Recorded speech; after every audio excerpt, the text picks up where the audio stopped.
The Christmas I realized I was just part of the background in my own family started with a red dress and a lie. My name is Ava, I'm 17, and where I live, the annual holiday gala is the closest thing we have to a royal ball. It's this ridiculously fancy Christmas party thrown by my mom's company every year at a downtown hotel. Ice sculptures, string quartets, chocolate fountains, the works.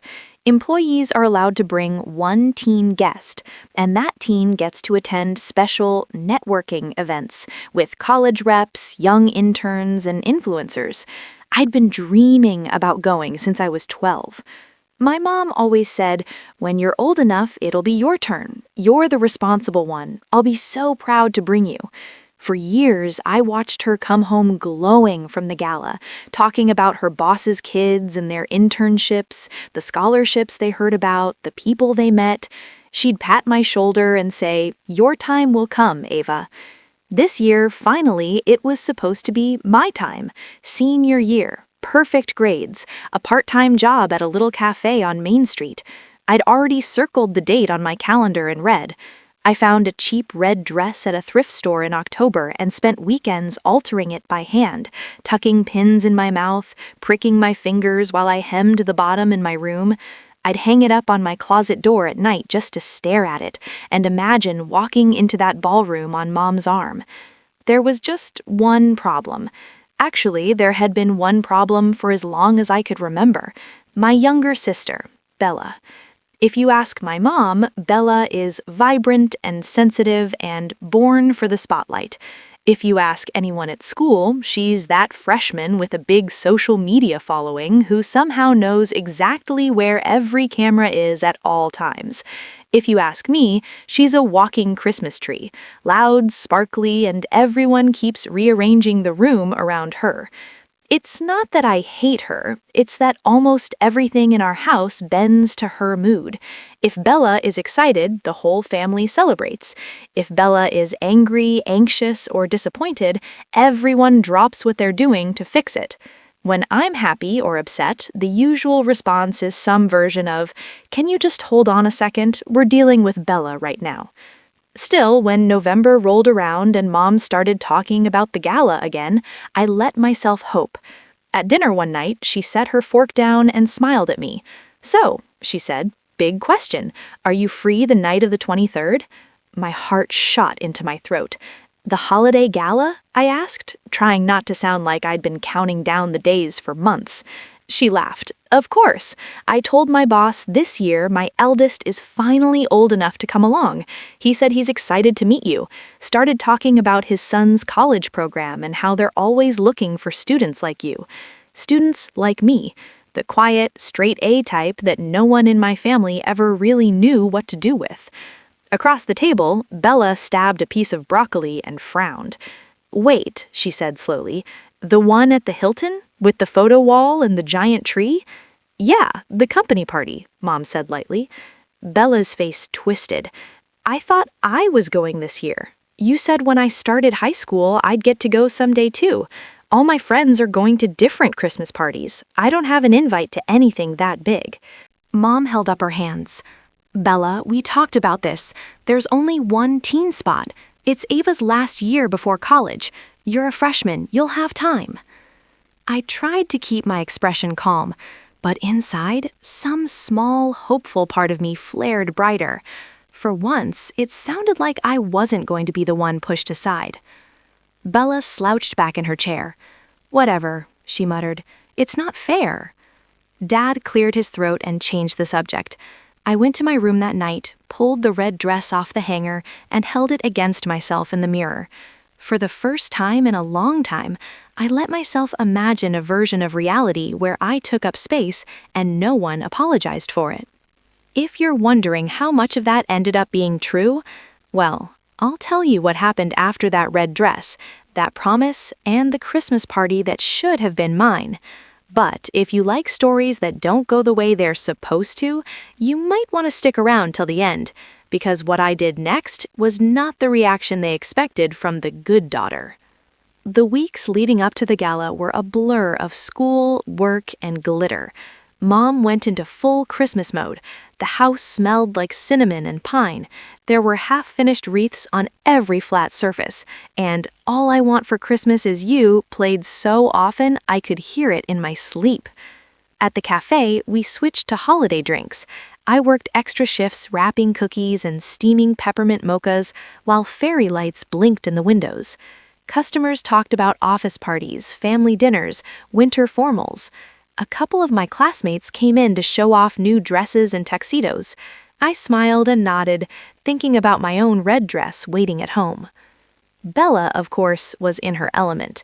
She filmed Christmas-themed TikToks in every corner of the house, twirling in ugly sweaters, practicing makeup looks, whining loudly about how no one understands how much pressure it is to have followers.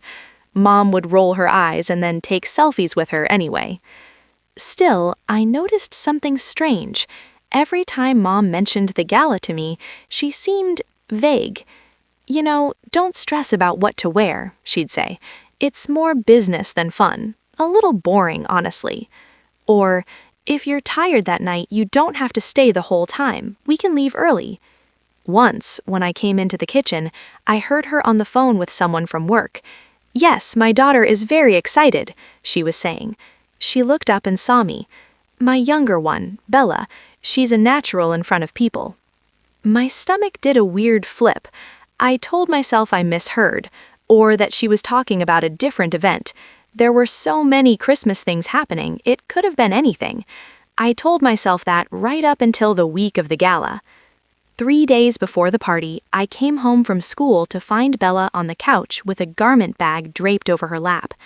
The bag was unzipped just enough for a shimmer of silver sequins to peek out. "What's that?" I asked, even though part of me already knew. She looked up, her eyes sparkling. "Oh, this?" She flipped the bag open, revealing a pale silver dress with tiny crystals sewn all over the bodice. It was something out of a magazine, soft, floaty, and way more expensive than anything I'd ever owned. "Mom got it for me, for the Christmas party." "Which Christmas party?" I said slowly. Bella hesitated for half a beat. Then she shrugged casually. "You know, the company thing, the gala. She said her boss's wife wanted someone, I don't know, more social media facing this year. I guess she meant me." The room tilted a little. "But Mom told me—" "I know," Bella cut in, fidgeting with the strap of the dress. "She said she was going to talk to you. Don't make it weird, okay? It's just one party."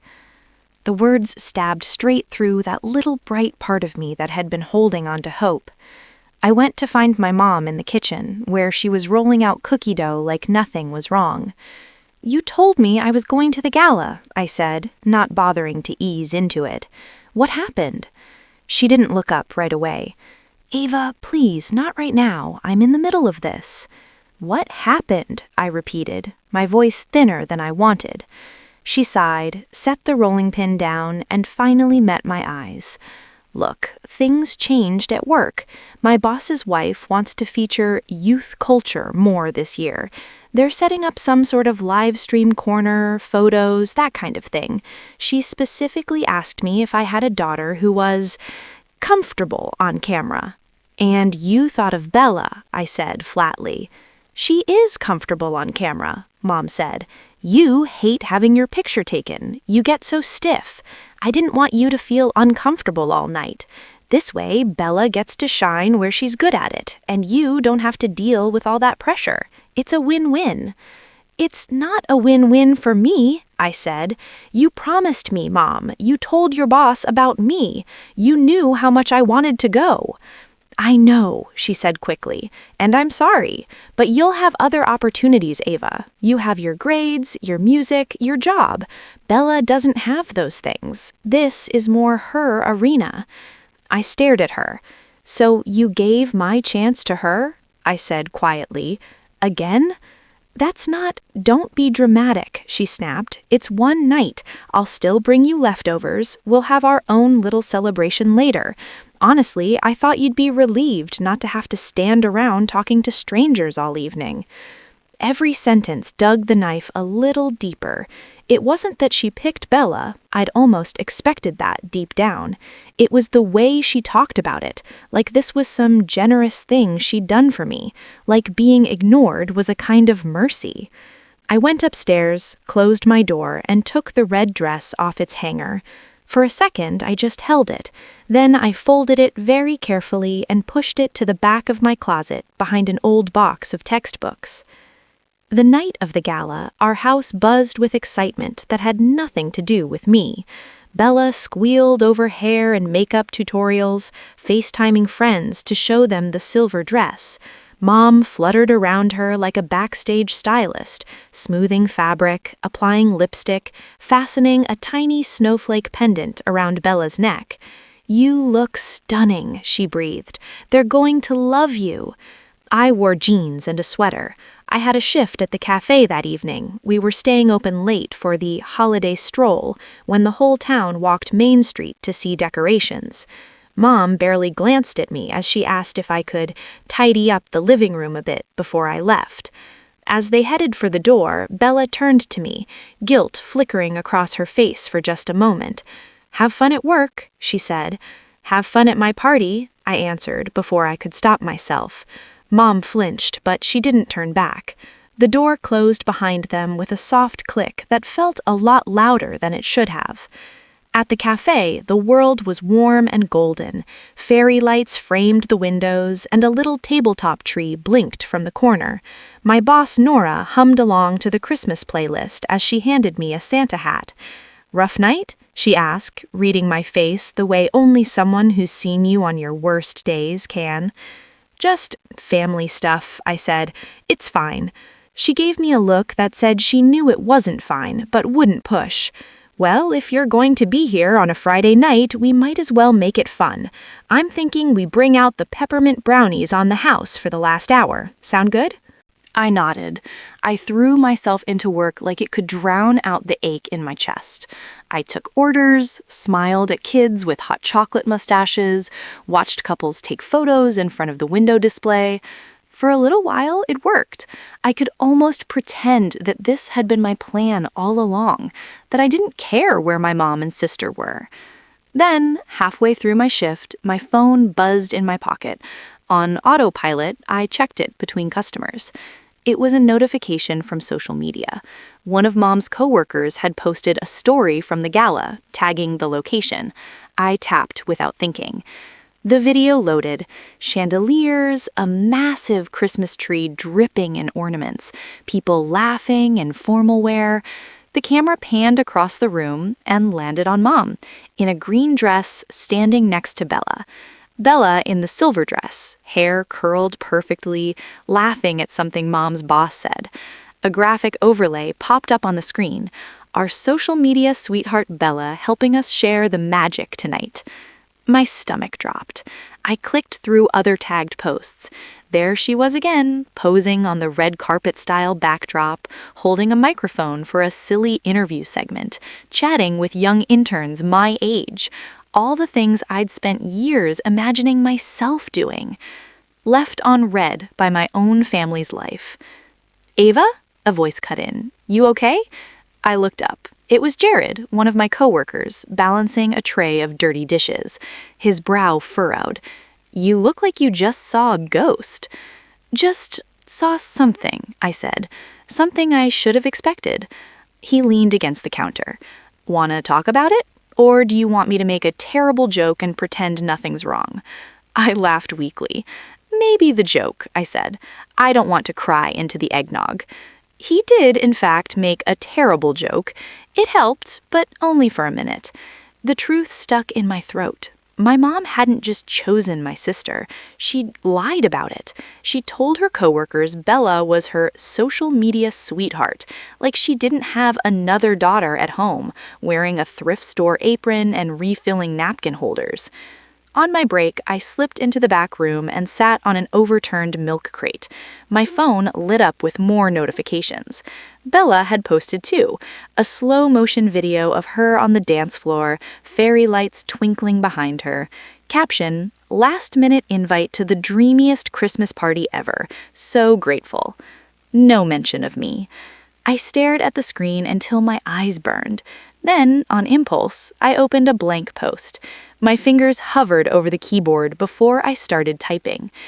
Ever been promised something for years and then quietly passed over for your more sparkly sibling at the last second? Happy holidays from the invisible child. I didn't tag anyone. I didn't name names. I just attached a picture I took from the empty back alley behind the cafe. A shot of my breath curling in the cold air, Christmas lights blurred in the distance, and hit post. I didn't expect anyone to see it, but within minutes, likes and comments popped up. I feel this so hard. Story of my life every Christmas. Middle child here, always the photographer, never in the photos. One comment stuck with me. The best revenge is building a holiday tradition that has nothing to do with the people who forgot you. I went back out front, that sentence echoing in my head. The rest of the shift flew by. The last customers left, the bell over the door tinkling one final time. Nora flipped the sign to closed and stretched. You guys hungry? I have leftover soup and about 900 sugar cookies we need to get rid of. We ended up having our own little staff party. Me, Nora, Jared, and one of the baristas from the morning shift who'd come back just to hang out. We sat at a corner table, shared stories about disaster gifts and weird family traditions, and someone put on a playlist that wasn't the same 5 Christmas songs on repeat. At one point, Jared pointed to the ukulele we kept in the corner for open mic nights. "You still play?" he asked. "Sometimes," I said, "mostly in my room, where no one can hear me mess up. Sing something. Consider it your tip for the night." There was a time when the idea of singing anywhere outside my shower would have turned my skin inside out. But something about the safe, cozy emptiness of the cafe, about the loneliness I'd carried all day, loosened my fear. I picked up the ukulele, tuned it quickly, and started strumming a simple progression. The song that came out of me wasn't one I'd planned. It was something I'd been humming under my breath for weeks without noticing. A melody about fairy lights that don't quite reach your side of the room, about cutting paper snowflakes alone, about watching someone else unwrap the life you thought was meant for you. When I finished, the silence that followed didn't feel awkward. It felt full. "Wow," Jared said softly. "That was brutal, in a good way." "You wrote that?" Nora asked. "Kind of," I said, cheeks hot. "It just sort of came out." "Mind if I post a clip?" Jared held up his phone. "People need to hear that. It's like every forgotten kid's Christmas anthem." I hesitated. Then I nodded. "Sure," I said. "Why not?" That was the first time I did something for myself that night, instead of trying to guess how it would affect my family. It wouldn't be the last. By the time I got home, the house was dark and quiet. Mom and Bella were already asleep, their coats draped over dining chairs, glitter from Bella's dress sparkling faintly on the floor. A plate of food covered in plastic wrap sat on the counter with a sticky note in Mom's handwriting. "For you." It was long. "We'll tell you all about it tomorrow. Love, Mom." I stared at the plate until the emptiness inside me turned hard. The next morning at breakfast, Mom and Bella recounted every detail of the gala like it was a fairy tale. Who Bella met, the compliments she got, the way the lights looked on her dress. Mom mentioned offhand that Bella had gotten the Instagram account for the company to tag her in their story because the social media manager said she was a natural. "Everyone loved her," Mom said. "They kept saying how proud I must be." "You must have loved that," I said, without expression. She didn't seem to hear the edge in my voice. She added almost kindly, "You would have hated it. It was so loud and there were cameras everywhere. This way, you got a quiet night at work and Bella got to do what she's good at. It all worked out." The thing about being the understanding child for so long is that people forget you might stop understanding one day. That day, something in me cooled. I smiled, nodded, and let them talk. But inside, I was done. I started noticing all the ways Christmas at our house relied on me. I was the one who knew where the ornament hooks were, who labeled the wrapped gifts so no one got mixed up, who remembered each cousin's favorite cookie. I wrote the tags for the neighbors' goodie plates, scheduled the oven times for the different dishes, untangled the lights no one wanted to deal with. Bella, on the other hand, showed up for the photos. She'd drape tinsel around her shoulders, pose with the tree, then vanish back to her room to edit videos while I scrubbed frosting off the counter. Every time I tried to draw a boundary, can someone else handle the dishes tonight? Can Bella help with the cards this year? The same responses came. Ava, you're so much better at organizing. Bella has a lot on her plate, too. You know she gets overwhelmed. Just let her enjoy herself. You're good at this stuff. That comment on my post kept coming back to me. Build a holiday that has nothing to do with the people who forgot you. So I did something a little reckless. On my day off, I went back to the cafe and found Nora in the office going through invoices. Hey, I said, this might sound weird, but what do you do on Christmas Eve? She blinked. Me? Usually I close up early and go home to my cat. Why? What if, I said slowly, we did something here instead, just for a couple of hours, for people who don't have anywhere to go or don't want to be where they're supposed to go? An idea spilled out. I barely knew I'd been forming it. A low-key, free coffee and cookies evening.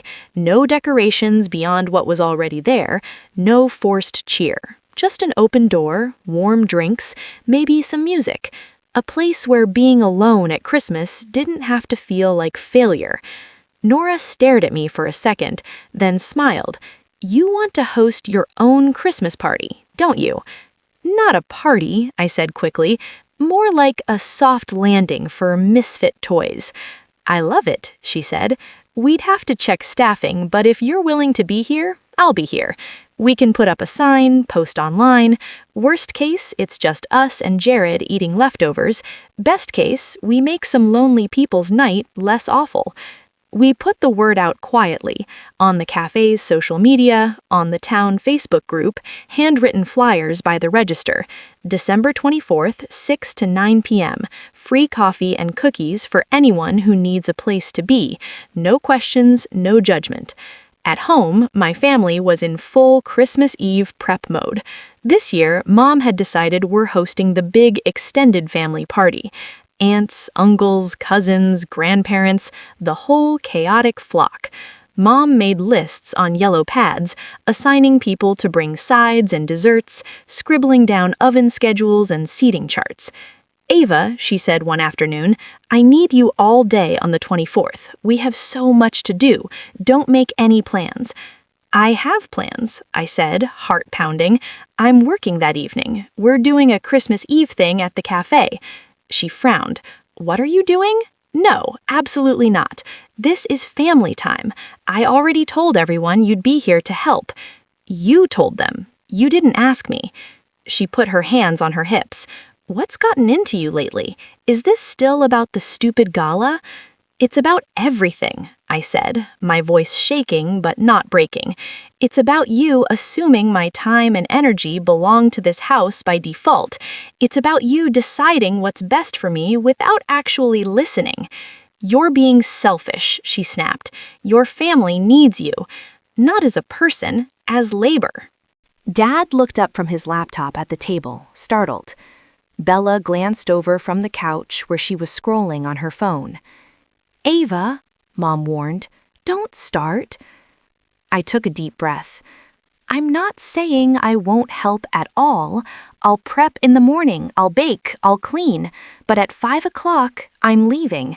I'm spending Christmas Eve at a place where people actually see me.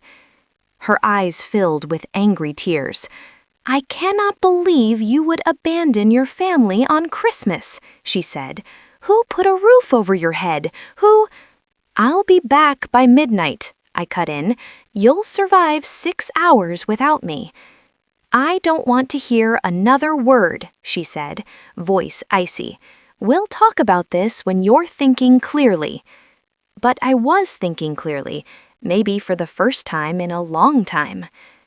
Christmas Eve arrived like a snowstorm you know is coming, but still aren't ready for. The house was a blur of noise. Pots clanging, kids yelling, my mom barking orders like a frazzled general. I woke up early, rolled dough, assembled casseroles, vacuumed, decorated. I wrapped the last of the gifts and arranged them carefully under the tree. I labeled serving bowls, laid out extra napkins, made sure the guest bathroom had clean towels and soap. Around 4:30, I went upstairs and changed. Not into a red dress or something fancy, just a simple sweater, jeans, and boots warm enough for walking through the snow. I grabbed my coat and came back down. Mom was stirring something on the stove, her jaw tight. "Where are you going?" she demanded, even though she knew. "To work," I said, "like I told you." "You are not walking out that door when relatives are about to show up," she hissed under her breath. "Do you want them to think we raised an ungrateful brat?" I looked at the timer on the oven, at the table set for 12, at Bella taking a mirror selfie in a sequin dress for the party she'd be hosting with her friends later. No one was looking at me. "I'm not doing this fight in front of everyone," I said quietly. "I'll be home tonight. Goodbye, Mom." I expected her to shout, to block the door, to play the "after everything we've done for you" card harder. Instead, she just stared at me like she didn't recognize me, like somehow I'd broken a script we'd been rehearsing my entire life. I stepped out into the cold. The air bit at my cheeks, but it felt cleaner than anything inside that house. The café glowed like a little lantern on the dark street. Inside, the tables were pushed together, candles flickering in mismatched jars. A handmade sign by the door read, "Tonight, this is your home. Come in." People came. An older man whose kids lived 3 states away and couldn't make it this year, a college student whose flight had been canceled, a single mom with her toddler, both of them still in coats, a divorced woman who admitted, after her second cup of coffee, that holiday dinners with her ex-in-laws had been quietly destroying her for years. They told stories, some funny, some heartbreaking. We refilled their mugs, pushed extra cookies into their hands, and didn't ask too many questions. Jared played background music from his phone. At some point, someone asked if I'd sing the song from the other night again. So I did. This time, when I sang about fairy lights that didn't quite reach my side of the room, I wasn't thinking about the gala down the street, where I'd spent years performing the role of good daughter while never being cast in any of the big scenes. One of the customers recorded the song and posted it. I didn't find out until later. In the moment, all I felt was a strange, fierce peace. Around 9, the last guest left, hugging us and thanking us like we'd done something huge instead of just being there. Nora locked the door and turned to me. "You know, you didn't just host a little hangout, you created something. People are going to remember this more than half the family dinners they've suffered through." My phone buzzed. 10 missed calls from Mom, 3 from Dad, a couple of texts from cousins. "Where are you?" and "Your mom's freaking out." I slid the phone back into my pocket without answering. For once, I wasn't going to run home to clean up someone else's emotional mess. When I finally did walk back, the party was over. The house was chaotic in that specific post-holiday way. Half-empty glasses on every surface, bits of wrapping paper stuck to the floor, faint echoes of arguments hanging in the air. Dad was in the living room, picking up plates. He looked exhausted. "There you are," he said, a mix of relief and irritation in his voice. "Your mom's been in tears. Your aunt was asking where you were all night." "Did you tell them that I was working?" He shifted. "Your mother said it was better to say you were feeling unwell." Of course, the truth would have messed with the picture. Mom was in the kitchen, wiping the same spot on the counter over and over. Bella was nowhere to be seen. Presumably, she'd already left for her own party. Mom didn't look up when I came in. "Did you have fun?" she asked, bitterness lacing the word. "Yes," I said, simply. "We had people who needed somewhere to go. It was good." "You abandoned your family on Christmas Eve to play hero to strangers. Do you ever think about anyone but yourself?" I laughed, the sound too sharp. "Do you?" I asked. "Do you ever think about me except when you need something?" Dad came behind me. "Okay, let's all take a breath." "No," I said. My voice was shaking, but I kept going. "We are not going to pretend this is just about tonight, or about one party." Mom dropped the sponge. "What is that supposed to mean?" I pulled out my phone, fingers steady now. I opened the photo I'd taken of the gala story weeks ago, the one where Mom was beaming beside Bella under the caption calling Bella her social media sweetheart. Then I opened the email I'd found in her inbox when she asked me to print a recipe last week, the one from her boss, originally addressed, "Can't wait to meet your college-bound daughter at the gala this year. She sounds incredible." "You told him that was me," I said quietly. "Then you brought her instead." Her face went from red to white. "You went through my emails?" "They were open," I said. "I saw enough." Dad looked between us, confused. What is she talking about? "She told me they changed the list, that they wanted Bella from the start, that I would have hated it. But that's not what happened. You offered me, then you swapped me out when you realized putting Bella on camera would make you look better." "That is not fair," Mom protested, but there was no conviction in it. "I was thinking about both of you, trying to give you what you each—" "You were thinking about how we look, how your life looks.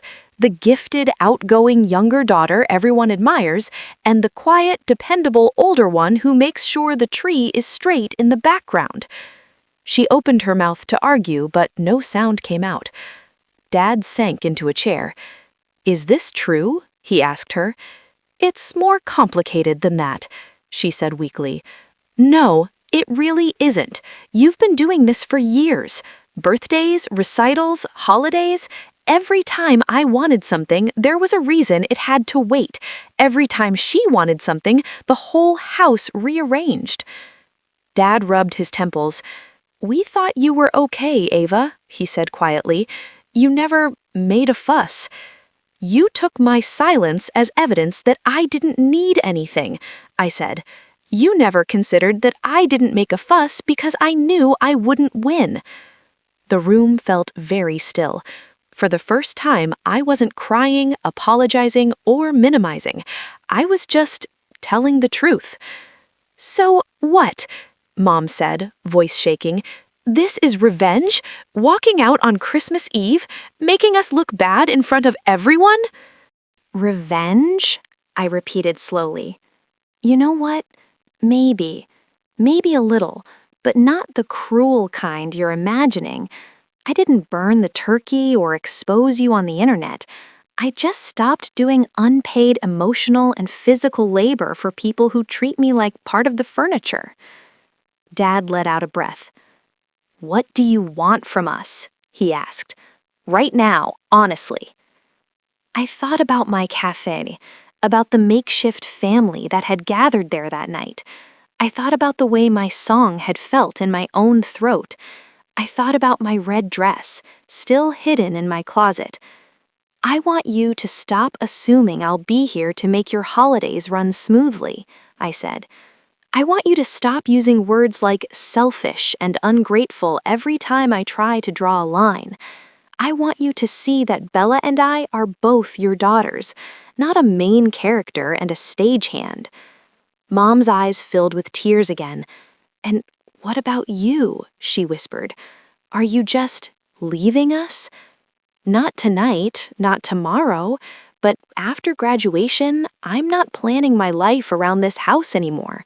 If I come home for Christmases in the future, it'll be because I'm wanted as a person, not needed as a prop."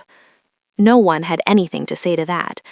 I went upstairs, closed my door, and for the first time all season, I took the red dress out again.